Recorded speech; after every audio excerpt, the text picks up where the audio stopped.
বিস্তারিত আরো খবর জানাতে আমাদের সঙ্গে যুক্ত হচ্ছেন সহকর্মী অন্তরা বিশ্বাস। অন্তরা, প্রার্থিতা ফিরে পেতে এখন পর্যন্ত কতজন আপিল করেছেন?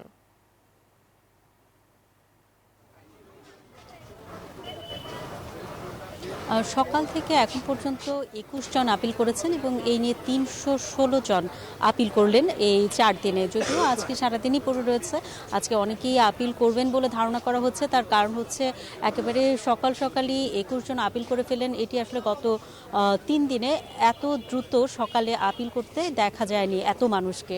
তো সেই হিসেবে হয়তোবা আজ আর কাল বাকি আছে, তাই হয়তো ৭২৩ জনের মধ্যে আরও অনেকেই আপিল করবেন বলে ধারণা করা যেতেই পারে।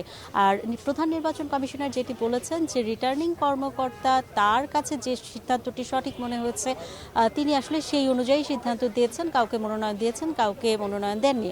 এখন সেই যে যাদেরকে না দিলেন মনোনয়ন তাদেরকে আসলে আপিল করতে দেওয়ার যে সুযোগ সেটি নির্বাচন কমিশন দিয়েছে এবং এই যে আপিল তারা করলেন এরপরে হবে শুনানি এবং সেই শুনানিতে কোনো ধরনের বিমাতাসুলভ আচরণ করা হবে না বলে নির্বাচন কমিশনের পক্ষ থেকে জানানো হয়েছে। এবং প্রধান নির্বাচন কমিশনার এম নাসির উদ্দিন তিনিও 10টার কিছুক্ষণ আগেই আসলে এসেছিলেন এই বুথে তিনি পরিদর্শন করতে এবং তিনি কিন্তু তখন বলেছেন যে লেভেল প্লেইং ফিল্ড আছে এবং যারাই আপিল করছেন তাদের যে কাগজপত্র রয়েছে সেটা পুঙ্খানুপুঙ্খভাবে বিচার বিশ্লেষণ করে তারপরেই সিদ্ধান্ত নেওয়া হবে যে কাকে আসলে বৈধ হিসেবে ঘোষণা করা হবে নির্বাচনের প্রার্থী হিসেবে আর কাকে বৈধ হিসেবে ঘোষণা করা হবে না।